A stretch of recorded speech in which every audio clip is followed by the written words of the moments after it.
Ассаламу алейкум рахматуллахи ва баракату. Бүгін 12-ші дәріс.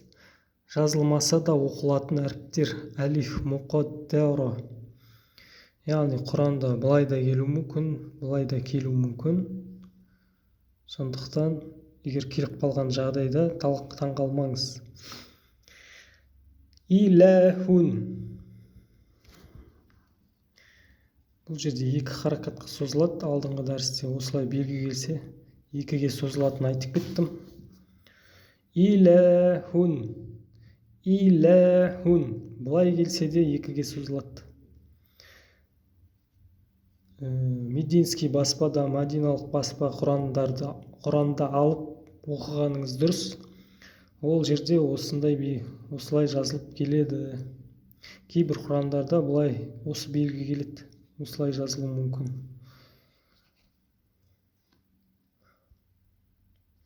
Рахманун Құр'анун.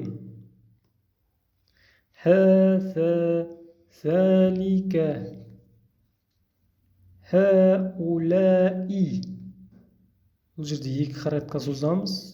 Хамза мен ваудың үстінде хамза тұр, оқылмайды. Үстіндегі уды оқимыз да лә деп төртке созамыз. Себебі алдыңғы дәрісте айтып кеттім. Егер мәт әріптерінен кейін хамза келсе, әрдайым төрт харакатқа созамыз. Хаулаи. Ләкин. Амана. Адаму. Ахару. آمنا إبراهيم إسماعيل إسحاق يا مقدرة. яғни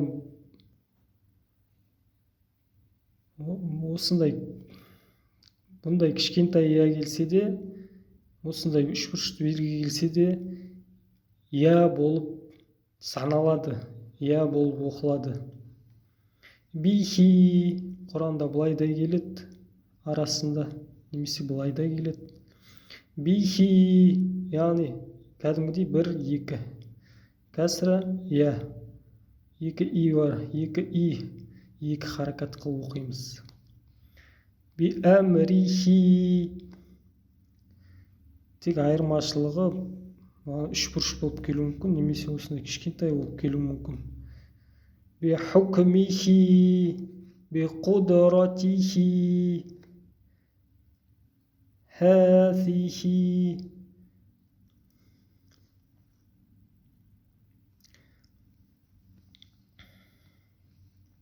Вау муқаддара. Яғни осындай кішкентай вау болып та келеді. Олда да ешқандай айырмашылығы жоқ. Вау бар сияқты қылып оқисыз. Ләху. Екі харакатқа созылады. Бір, екі. Ләху. Былай да келеді, былай да келеді. Әмруху. Хукмуху. Қудратуху. Мәлуху. Дауд. Бұл жерде алдыңғы дәрісте үйреттім. Екі вау келсе, бірінен соң бірі ерніңізді созып, екі вауды бірден дыбыстайсыз. Және тағы бір вау қосасыз. Сонда Дауд. Таус. Руус. Бұл жерде ваудың үстінде хамза тұр, сондықтан бұл екеуі де оқылмайды. Тек руус деп екі вау, екі харакатқа созып оқимыз. Яқрауна. Бұл жерде де солай. Я алифия. Иля. Яғни осындай я болып та келеді алдыңғы дәрісте. Фәтха мәт тақырыбында фәтха егер екі харакатқа созатын болсақ, мәт болатын болса, әлифпен келетін еді ғой әрдайым. Ал бұл жерде ямен келіп тұр. Яғни яменде де келе береді. Әлифпенде де, яменде де, вауменде де, немесе орындары ауысып та келе береді. Былай да келу мүмкін, немесе былай да келу мүмкін. Ал бұл белгі екі харакатқа созасыз деген сөз. Илә, яғни бұл яны да қосымша қоспайсыз, екі харакатқа создыңыз, болды. Бұл белгі келсе, әрдайым бұл жерде екі харакатқа созылады. Ары қарай тағы харакат қосылмайды. Аля, ләдә, мәтә, әннә, хәттә, шәттә, тәәлә, ә'лә, Муса, Айса, Айса, Яхья, Муртада, يتزكى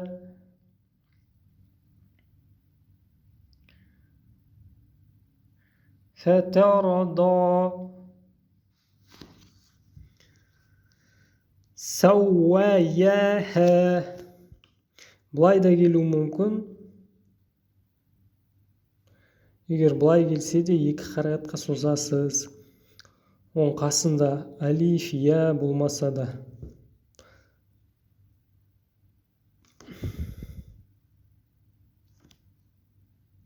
دساياها زكاياها فسواياها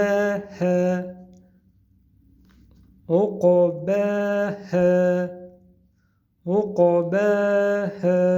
Яғни былай келсе де екіге созасыз. Мына жерде бәден кейін я мәт әрпі келіп тұр.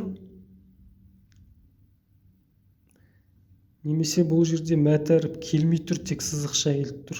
Ал бұл жерде сызық, бәнің үстінде сызықша келеді, және я келіп тұр. Келсе де келмесе де, егер осындай сызықша келсе, екі харакатқа соза бересіз. Одан артық кем созбайсыз. Вау, әлифия.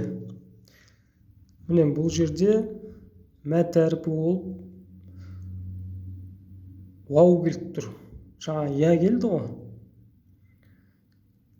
Негізі алиф тұратын еді. Ең бірінші сабақта өткенде мәт тақырыбында. Бұл деген сөз орындары ауысып келе береді. Оған таңғалмаймыз, егер солай кездесіп жатса.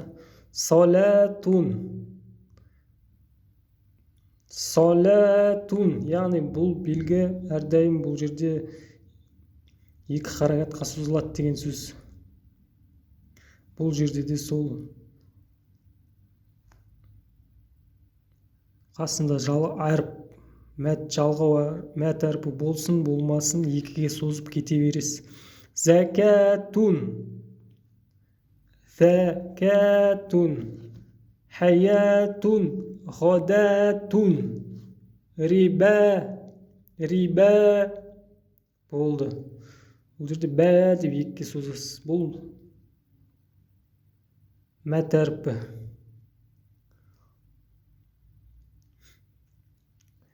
Бұл әлиф оқылмайды. Егер осында ешқандай белгісіз жоқ әлиф келетін болса, Құранда сіз оны оқымайсыз. Оқылмайды, ол оқылатын еш белгісі жоқ. Улу, екі харакат. Бұл да екі харакатқа созылады. Ули, екеуі де екі харакатқа созылады. Улати, бұл жерде де екі харакатқа созылады.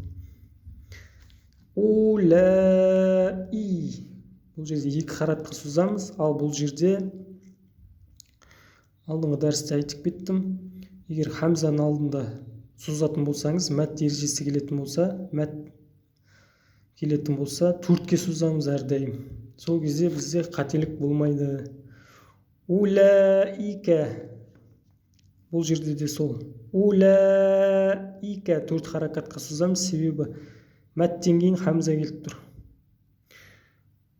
Ал бұл жерде у деп созбаймыз, тек у деп дамманы оқимыз. Себебі бір жерде созайын десек, екінші уаудың үстінде мәт уаудың үстінде сукун келіп тұр. Сондықтан егер мединский баспада осылай келсе, оқымайсыз. Бақараның 4-5 аяттарында келеді. Улаика Al-ula amanu aminu qalu. Бұл алиф жаңағыдай оқылмайды, тек жазылып тұрады. I'lamu i'malu bil khaybi wa bil akhirah.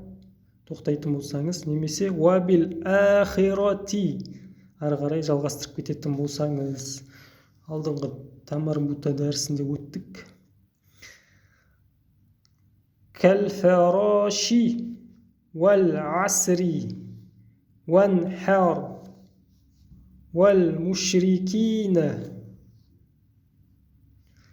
раббил аламина صراط الذين غير المغضوب هم المفلحون ليلة القدر حذر الموت وإذ استسقى أنفسكم استكبرتم. Сукун арқылы жалғап оқимыз барынша. Анфусакумус такбартум.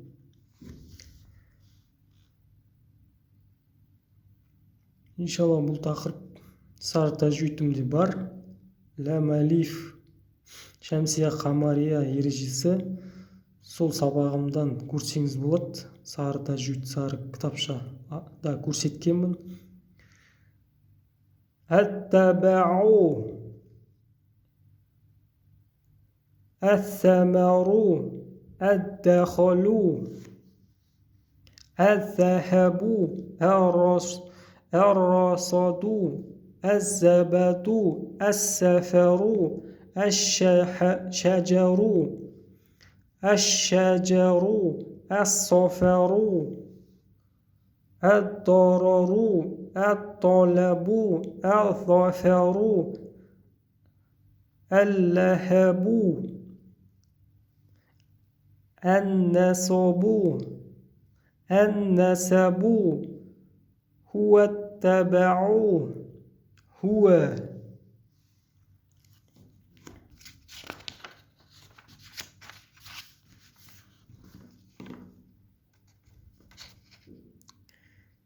الثمر هو الدخل هو الذهب هو الرصد هو الزبد. осылай ары қарай өзіңіз жалғастыра берсеңіз болады. Бұл жерде кейбір нәрселерді айтып кетейін. Жалпы сары тәжвидтен қарағаныңыз дұрыс. Сары тәжвидте ережесі бар. Сол жерде жақсылап түсіндіріп кеттім. Егер алиф лам аяттың басында келсе де, ең бірінші оқиын деп жатқан кезде осылай.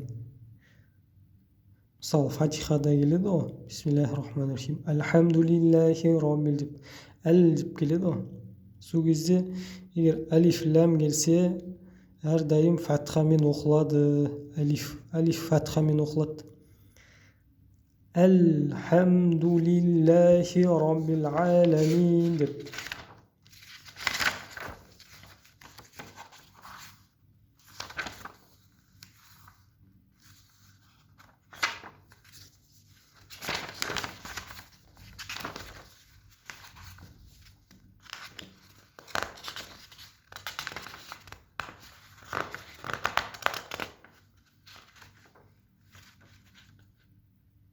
міне мысалы мына жерде